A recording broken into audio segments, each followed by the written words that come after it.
Bismillahirrahmanirrahim.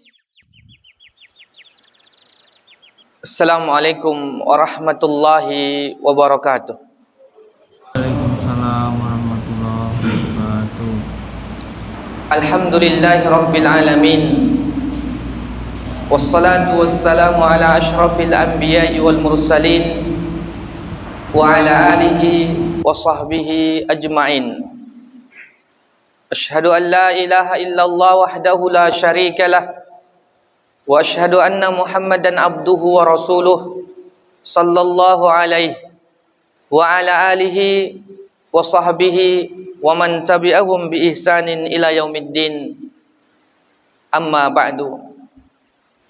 Ma'asyiral muslimin wal muslimat rahimani wa rahimakumullah. Alhamdulillah, pujian dan sanjungan hanyalah milik Allah. Kita bersyukur atas nikmat yang Allah berikan pada kita. Dan nikmat yang terbesar adalah nikmat Islam dan iman yang Allah berikan pada kita.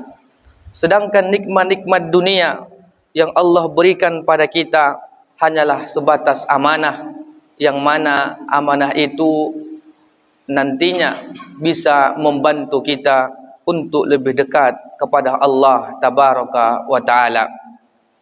Karena nikmat-nikmat dunia yang Allah berikan tidaklah begitu besar di sisi Allah.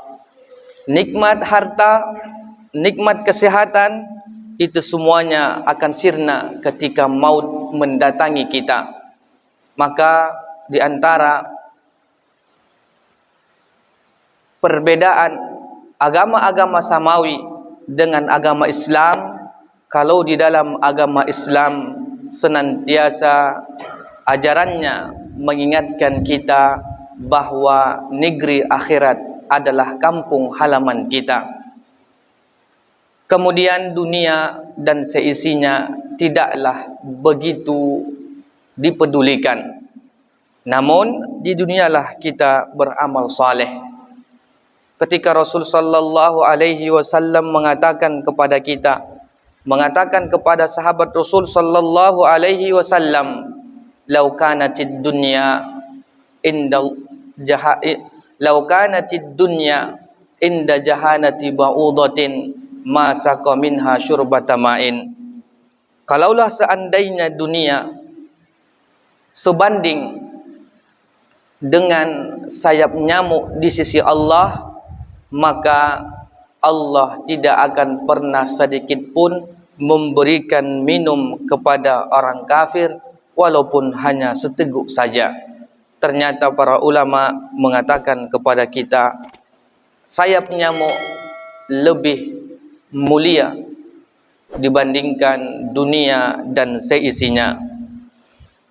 Kemudian kita juga tidak lupa untuk terus memperbanyak salawat dan salam kepada baginda Rasul Muhammad sallallahu alaihi wasallam, karena beliau adalah teladan kita dan kita berharap syafaat beliau nantinya di yaumil akhir kelak. Kaum muslimin dan muslimat yang dirahmati oleh Allah Subhanahu wa taala. Kita akan melanjutkan pembahasan kita dalam sebuah kitab Syarhul Al-Urjuzah Al-Mi'iyah li Ibni Abil Izz. Kita akan melanjutkan pada bait yang ke-49 dan bait yang ke-48 pada pertemuan yang lalu kita telah membacakan, yaitu dikatakan bahwa wa ghazwatul abwa ba'du fi safar hadza wa fis saniyati ghazwu ishtahar ila buwatin summa badar wa wajab tahawulul kiblati fi nisfir rajab. Perang yang pertama yang terjadi di masa Rasul sallallahu alaihi wasallam adalah perang Abwa, yaitu terjadi pada bulan Safar pada tahun kedua Hijriah. Kemudian setelah itu datang lagi peperangan-peperangan selanjutnya. Maka dikatakan setelah perang Abwa, tidak beberapa selang waktu datanglah perang ila buatin. Kemudian terjadilah perang Buat. Kemudian disebutkan bahwa summa ghaza Rasulullah sallallahu alaihi wasallam fi syahri Rabiul Akhir ila Buat. Setelah terjadinya perang Abwa, kemudian Rasulullah pun melaksanakan perang di bulan Rabiul Akhir yang dikenal dengan perang Buat. Yuridu ayyutara qafilatan min qawafilit tijarah li Quraisyin, yang mana perang Buat ini pasukan umat Islam ingin menghadang orang-orang kafir Quraisy yang membawa dagangan mereka. Kenapa kaum muslimin memerangi orang-orang pebisnis yang ingin lewat? Karena dikatakan bahwa umat Islam dizolimi ketika mereka di Makkah yang tidak ikut tinggal di Madinah.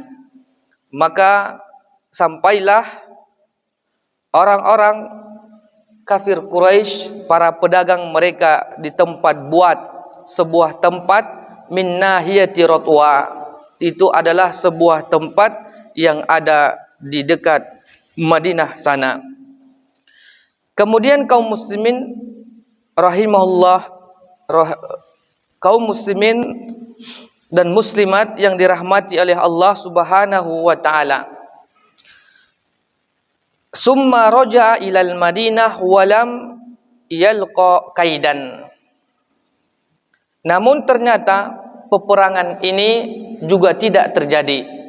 Sebagaimana perang Abwa tidak terjadi karena adanya perdamaian.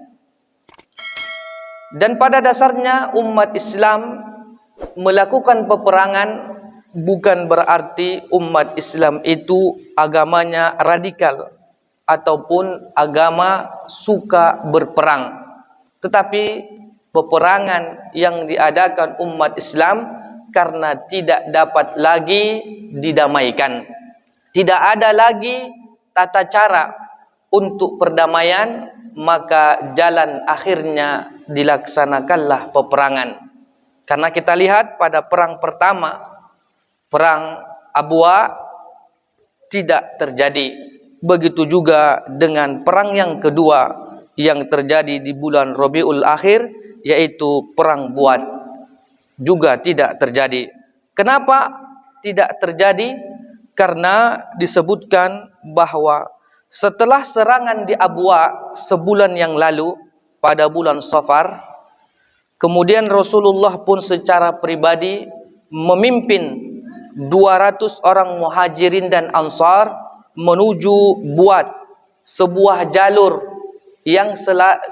jalur perjalanan yang selalu dituju oleh atau yang selalu dilalui oleh pedagang-pedagang Quraisy. Sebuah kawasan yang terdiri dari tempat di mana orang-orang kafir Quraisy, para pedagangnya akan melewati di sana.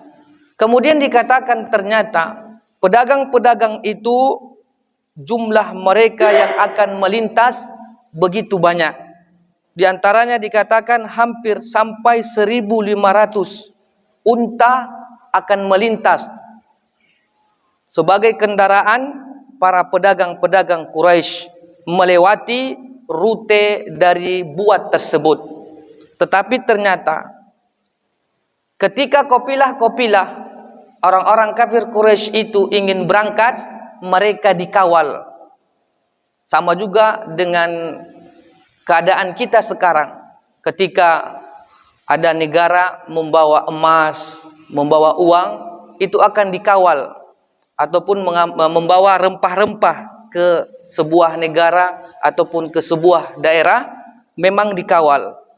Ternyata para pedagang-pedagang Quraisy ketika itu juga mereka membawa pasukan, mereka membawa pengawal-pengawal yang pengawalnya ketika itu adalah Umayyah bin Khalaf, seorang Quraisy. Inilah yang membawa pedagang-pedagang Quraisy yang akan melintasi daerah Buat. Mereka ingin berdagang. Kemudian tujuan dari serangan ini, kata para ulama, adalah untuk menghadang dan menawan rombongan kafir Quraisy yang kaya itu akan hasil perdagangannya. Karena apa? Tidak ada pertempuran terjadi ternyata. Disebabkan apa?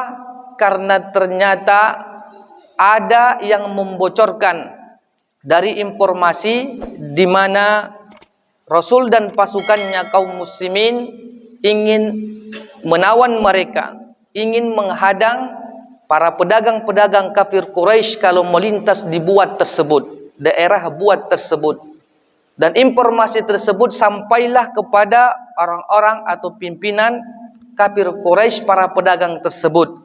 Setelah itu Umayyah bin Khalaf pun mengambil jalan potong atau jalan pintas. Jadi tidak lagi dari jalan yang biasanya. Kemudian mereka pun tidak berjumpa. Jadi kafir Quraisy mengambil jalan memutar, sedangkan kaum muslimin mereka di jalan yang seperti biasanya, jalan porosnya. Maka di sini dikatakan bahwa ternyata tidak terjadi pertempuran dan tidak ada rampasan yang didapatkan oleh kaum muslimin. Nah, kaum muslimin dan muslimat yang dirahmati oleh Allah, fala bisa biha baqiyatus syahr Rabiul Akhir wa ba'du Jumadil Ula. Maka setelah terjadinya perang Buat, maka masuklah pada bulan Jumadil Ula. Nah, dari bulan Safar, kemudian Rabiul Awal, Rabiul Akhir dan Jumadil Ula tidak ada peperangan yang terjadi. Tetapi memang adanya peperangan tapi tidak terjadi. Nah, dari dua keadaan ini nampaklah jelas bahwa kaum muslimin jalan untuk berperang itu bukanlah jalan satu-satunya. Karena banyak di luar sana yang menganggap bahwa umat Islam adalah umat yang suka bertempur. Mereka menguasai sebuah wilayah dengan kekerasan, bukan dengan akhlak atau dengan perdamaian dan lain-lain sebagainya. Padahal ketika kita melihat sejarah kehidupan Rasul, ketika kita melihat peperangan yang terjadi, tidaklah seperti apa yang kita lihat. Kemudian kaum muslimin dan muslimat yang dirahmati oleh Allah Subhanahu wa taala, ternyata kekuatan pertempuran atau kekuatan tentara Rasul sallallahu alaihi wasallam ketika ingin melaksanakan perang Buat tersebut, mereka hanyalah 200 orang.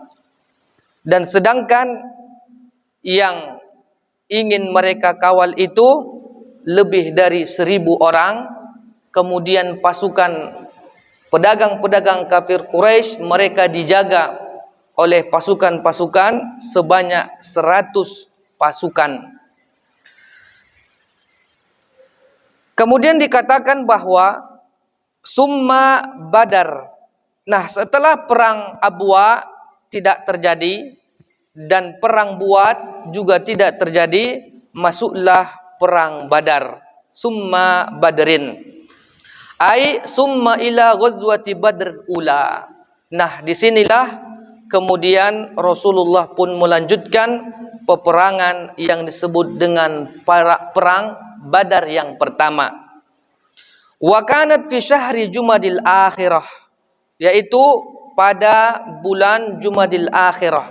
Kita katakan tadi bahwa perang Abwa di bulan Safar, kemudian masuk Rabiul Awal, Rabiul Akhir, dan di Rabiul Akhir terjadinya perang Buat tetapi juga tidak terlaksana. Setelah itu masuklah Jumadil Ula, tidak ada peperangan dan masuklah Jumadil Akhirah, yaitu masuklah perang Badar yang pertama. Wa tusamma aidan ghazwatu Safwan, dan dikatakan juga perang Badar yang pertama ini adalah perang Safwan. Wa dzalika anna Qurz ibni Jabir al-Fihri agharu ala sarhil Madinah, yang mana ternyata Qurz ibni Jabir al-Fihri ia merasa cemburu kaum muslimin itu sudah kuat di Madinah. Fa kharaja Rasulullah sallallahu alaihi wasallam fi talabihi hatta balagha wadiyan yuqalu lahu Safwan, hingga Rasul sallallahu alaihi wasallam pun keluar menuju tempat yang dikatakan Safwan fi nahiyati Badar, yaitu di sisi Badar tersebut. Kemudian kaum muslimin dan muslimat yang dirahmati oleh Allah Subhanahu wa taala, peperangan ini juga adalah peperangan Badar yang pertama, di mana kaum muslimin mereka melaksanakan perang tersebut dengan keadaan yang jumlahnya tidaklah banyak.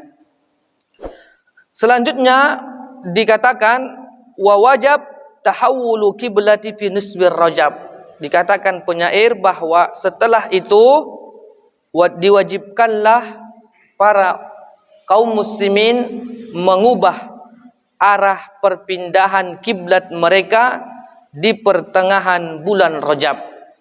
Jadi di dalam kitab ini tidak terlalu diterangkan kejadian dari perang Badar tersebut, karena kita membaca sebuah kitab ataupun buku yang hanya secara ringkas saja disebutkan.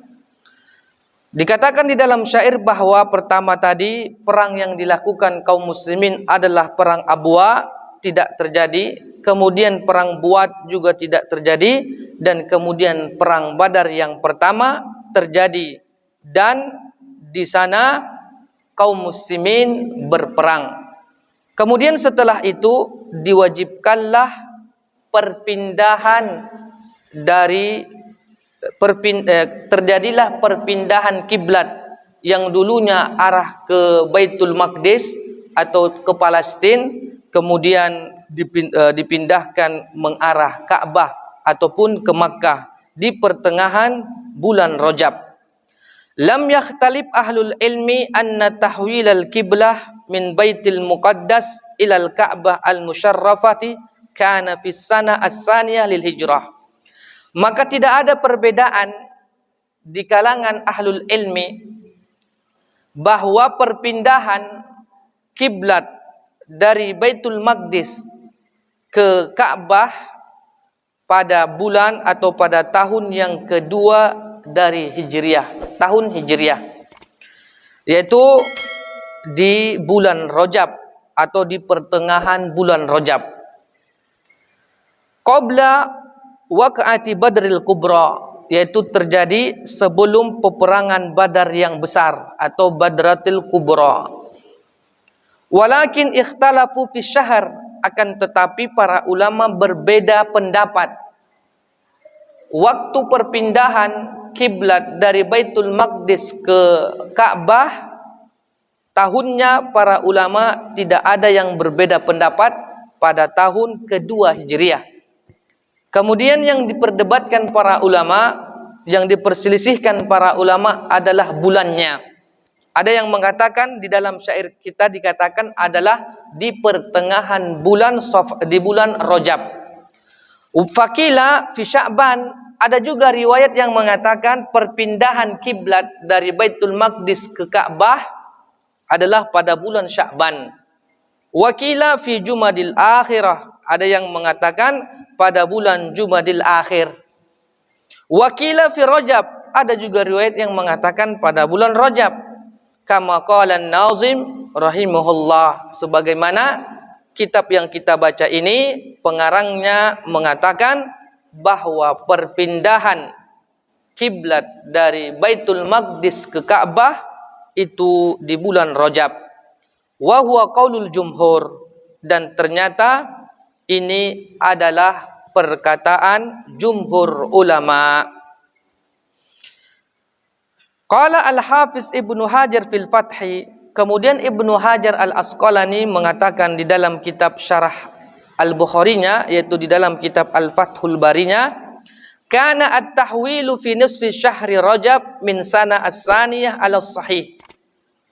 Ibnu Hajar Al-Asqalani mengatakan bahwa perpindahan Ka'bah, perpindahan kiblat dari yang awalnya mengarah Baitul Maqdis di Palestina ke Ka'bah yang ada di Arab Saudi sekarang, yaitu pada pertengahan bulan Rajab pada tahun kedua, ini adalah sahih.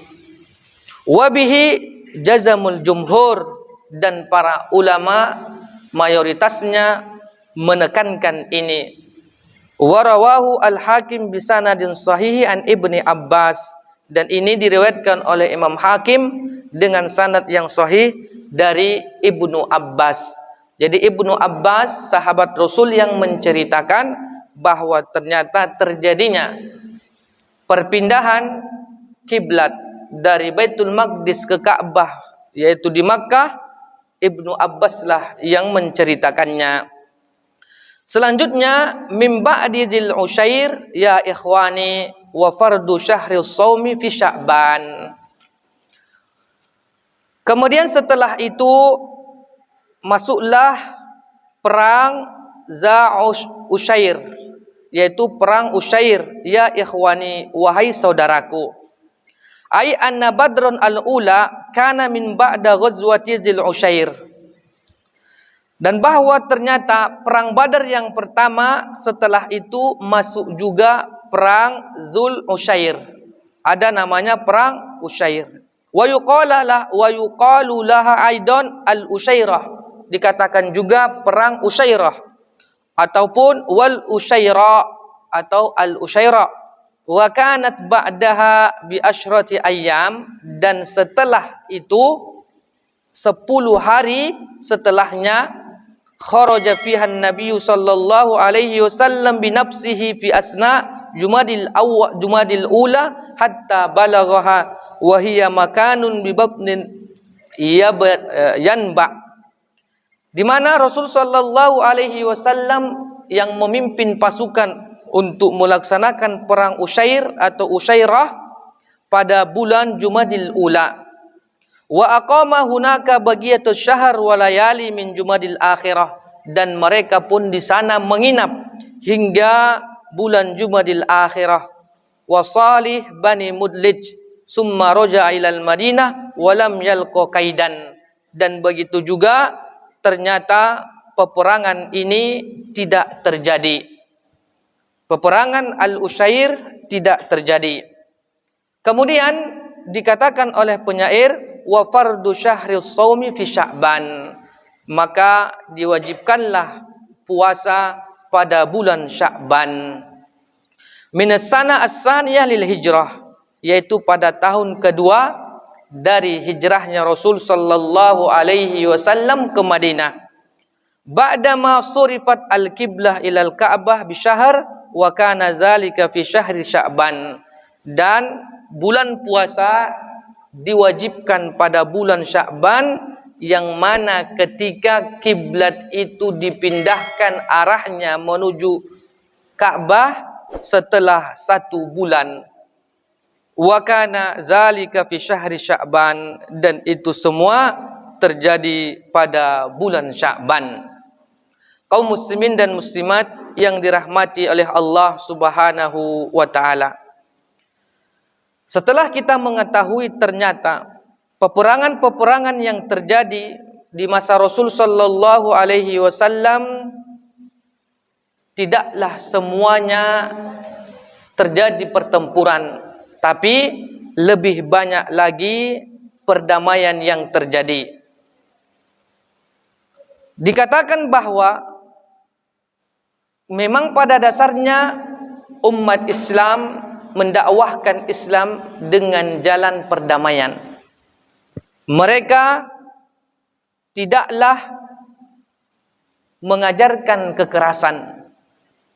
Jangan nanti kita menganggap bahwa ketika belajar sejarah peperangan Rasul dan para sahabatnya, kita didoktrin bahwa Islam adalah agama yang suka perang. Padahal umat Islam itu umat yang suka perdamaian. Dan tidak ada jalan keluar, barulah nanti terjadinya peperangan. Karena umat Islam, mereka itu menginginkan agamanya disebarkan kemanapun mereka ada. Kemudian Allah Subhanahu wa ta'ala memerintahkan perang itu. Banyak di antara kaum muslimin pada awalnya mereka merasa berat. Karena memang berperang itu bukanlah jalan yang enak. Berperang harus memiliki mental yang kuat, harta yang cukup, fisik yang oke, dan lain-lain sebagainya. Disinilah banyak di antara para sahabat yang pada awalnya mereka agak enggan keluar berperang. Dan peperangan itu kalau sudah dimulai, susah mengakhirinya. Lebih baik perdamaian daripada terjadinya peperangan. Kalau api sudah besar, agak sulit dipadamkan, maka ia akan banyak memakan korban. Dan kita lihat juga pada saat ini, peperangan-peperangan yang terjadi, kalau sudah dimulai perang, itu akan sulit adanya perdamaian. Memang begitulah keadaannya. Maka peperangan ini adalah sebuah fitnah yang mana ketika ataupun Rasulullah sallallahu alaihi wasallam mengatakan, janganlah kalian mengharapkan berjumpa dengan musuh. Kalau memang berjumpa, jangan pula mundur. Di sini Rasul sallallahu alaihi wasallam mengingatkan kita, jangan cari-cari pertempuran, jangan memancing-mancing terjadinya peperangan, dan kalian juga jangan berharap terjadinya peperangan, karena peperangan itu adalah sebuah fitnah, cobaan, azab yang begitu besar. Karena kemudian Allah mengatakan, waja'alna ba'dakum li ba'din fitnah atasbirun wa kana rabbuka basira. Dan kami jadikan sebahagian kamu cobaan bagi sebahagian yang lain, maukah kamu bersabar? Jadi ketika Rasulullah mengatakan jangan mencari-cari lawan atau musuh, tapi kalau memang sudah terjadi, maka hendaklah kita bersabar, kita menghadapi pertempuran tersebut, dan adalah Tuhanmu Maha melihat. Disinilah Rasul sallallahu alaihi wasallam menganjurkan kita agar jangan pernah mencari-cari permusuhan dan perlawanan, dan nanti ujung-ujungnya terjadilah peperangan, dan peperangan ini tidaklah sedikit akan memakan korban. Harta kita akan habis, tenaga, pikiran, kemudian keamanan akan habis. Maka ketika para ulama yang sudah tua, mereka yang sudah senior, senantiasa mengingatkan kepada para pemuda,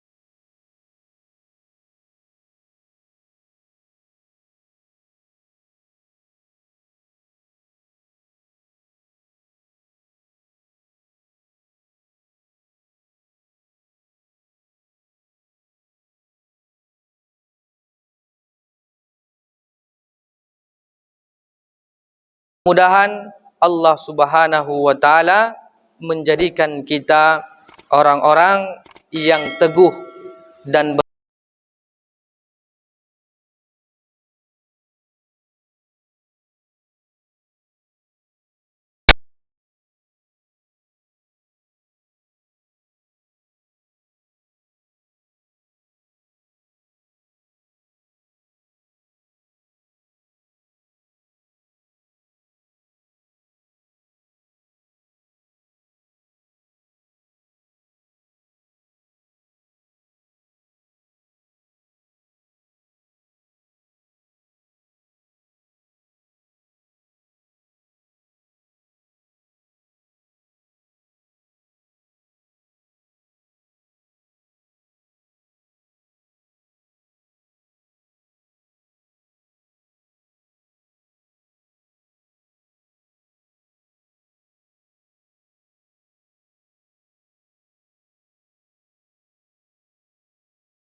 itu adalah setelah terjadinya perang Ghazwatul Kubra atau perang Badar yang besar.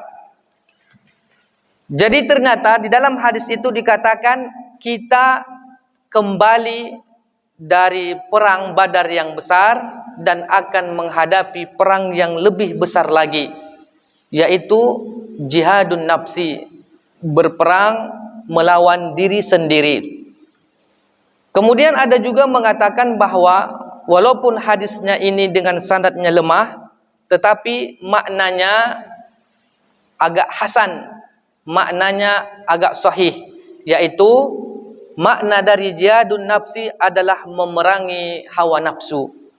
Kita diperintahkan, ternyata yang paling berat dalam peperangan ini adalah memerangi hawa nafsu kita.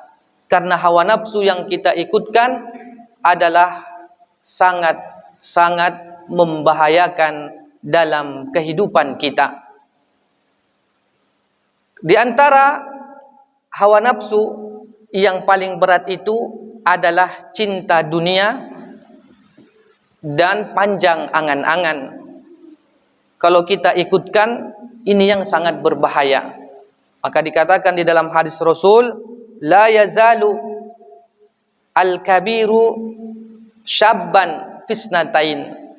Orang yang sudah tua itu jiwanya terhadap dunia tetap muda pada dua keadaan.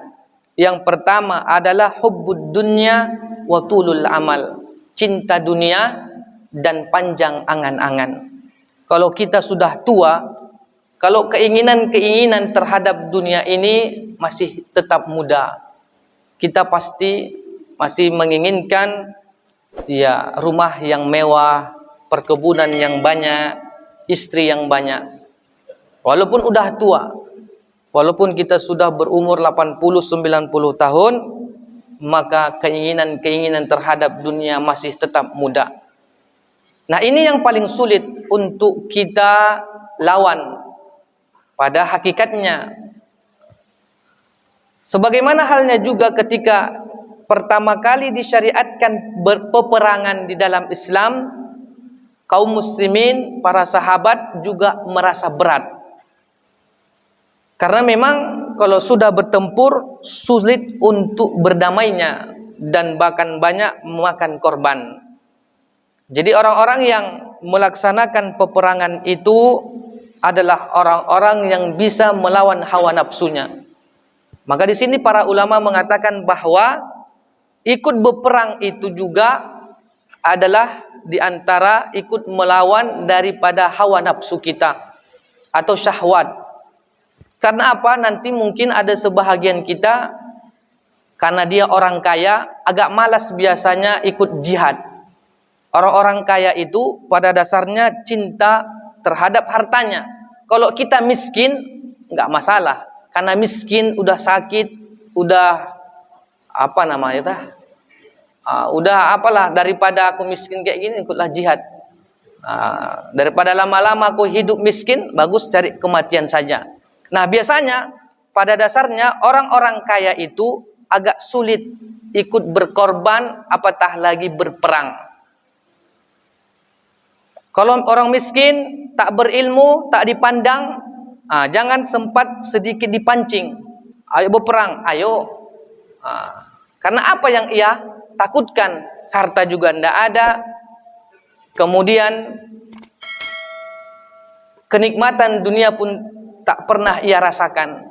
Tetapi kalau orang kaya, rumahnya mewah, udah lama ia damai, tentram, tidak ada pertengkaran, tidak ada peperangan, dan ia memiliki mobil ke sana ke sini dia bisa, kemudian ia memiliki uang yang melimpah. Tiba-tiba terjadilah peperangan. Semua gedung-gedung yang ia miliki akan hancur nantinya. Inilah yang ditakutkannya. Maka orang-orang yang berangkat menuju peperangan adalah orang-orang yang sudah bisa juga melawan, berjihad dalam dirinya. Inilah dikatakan para ulama. Jadi intinya bahwa makna dari hadis yang mengatakan peperangan yang terbesar bukanlah peperangan Badar yang Badar Kubra, tetapi melawan atau jihad pada diri sendiri. Ini sebahagian ulama mengatakan hadisnya lemah, tetapi sebahagian maknanya bisa sahih atau makna dari hadis tersebut sahih. Kaum muslimin dan muslimat yang dirahmati oleh Allah, inilah yang bisa mungkin kita sampaikan pada pertemuan kali ini. Dan insyaAllah pada pertemuan yang akan datang, kita akan melihat dari perang Badar yang besar yang akan terjadi di kalangan kaum muslimin. Aqulu qouli hadza wa astaghfirullah li wa lakum wa lisairil muslimina wal muslimat min kulli dzamb innahu huwal ghafurur rahim. Assalamualaikum warahmatullahi wabarakatuh.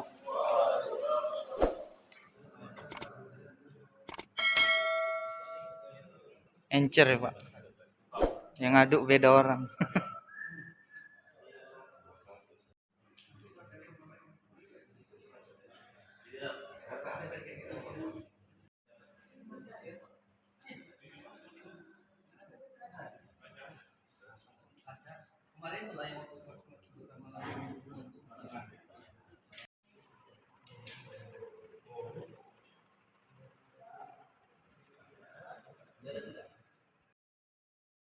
Sadaqallahul azim.